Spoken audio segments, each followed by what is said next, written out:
There are moments in life when one decision, just one, changes everything. Alero Adeniran had it all. Born into a home of affluence, the last of 3 children, her life sparkled like the polished marble in her father's estate.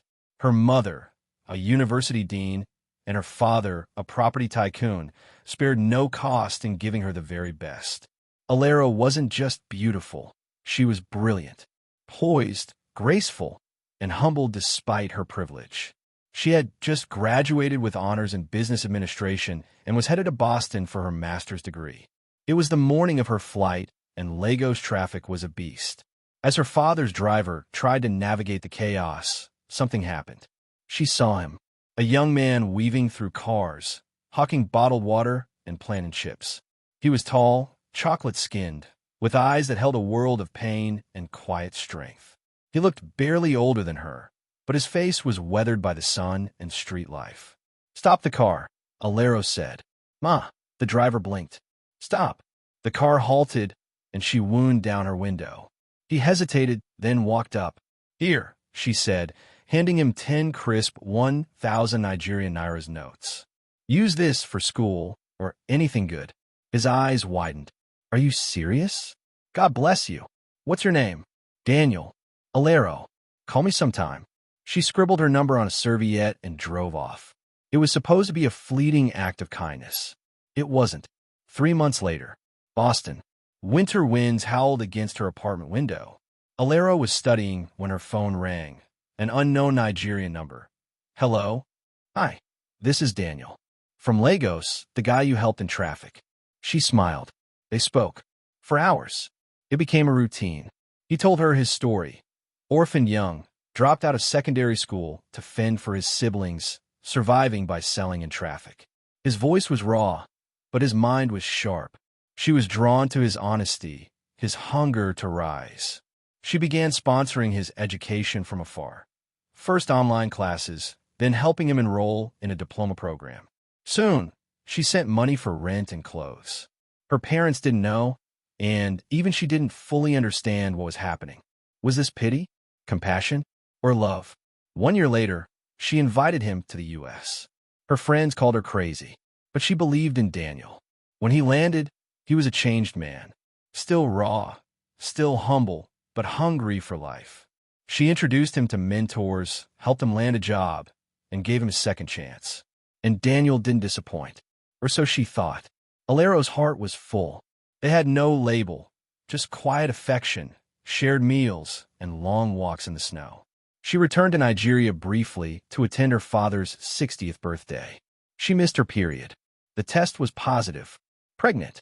Excited, she called Daniel. Her heart fluttered as she imagined his surprise. "Daniel, I have news. I'm pregnant." Silence. Then came the voice she didn't recognize. "What?" "Alero, no. I'm not ready. I didn't sign up for this." Her joy vanished. "What are you saying? I can't be a father now. I have plans. Please don't ruin them." He ended the call and blocked her. Days turned to weeks. He was gone. Ghosted. She cried until her body gave up. Her father noticed. The truth spilled. Furious, he tracked down Daniel's U.S. address and booked a flight with her mother to confront him.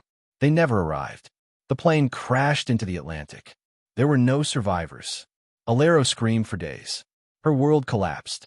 Her parents, her anchors gone. The man she helped become something gone. Her stomach grew with life while her world emptied. She gave birth to twin girls in a small hospital. No baby shower, no crib, no welcome balloons. Just pain, blood, and silence.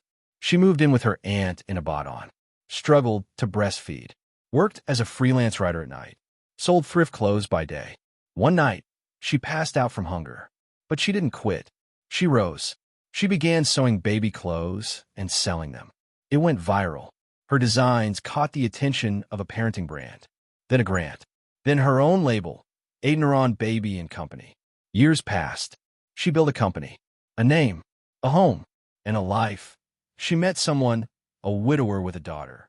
Kind, calm, safe. He loved her girls like his own. They married under a mango tree in Abeokuta. Simple, beautiful, real. Then one evening, her phone rang. "Hello." Alero. It's me, Daniel. Her breath caught. He had been deported, lost his job, no money, no home.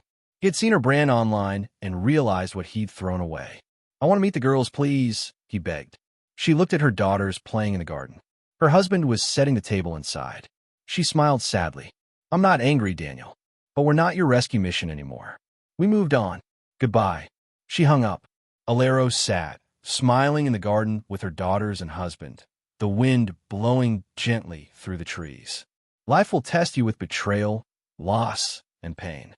But your strength isn't in what happens to you. It's in what you do after it happens. Alero rose from the ashes. She chose healing. She chose purpose.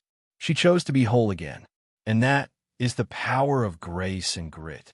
If this story moved you, don't forget to leave a comment. What part touched your heart the most? Like this video if you believe in second chances and strong women. Subscribe to our channel, Stories by Eric, for more inspiring stories like this. Because the world needs stories that heal.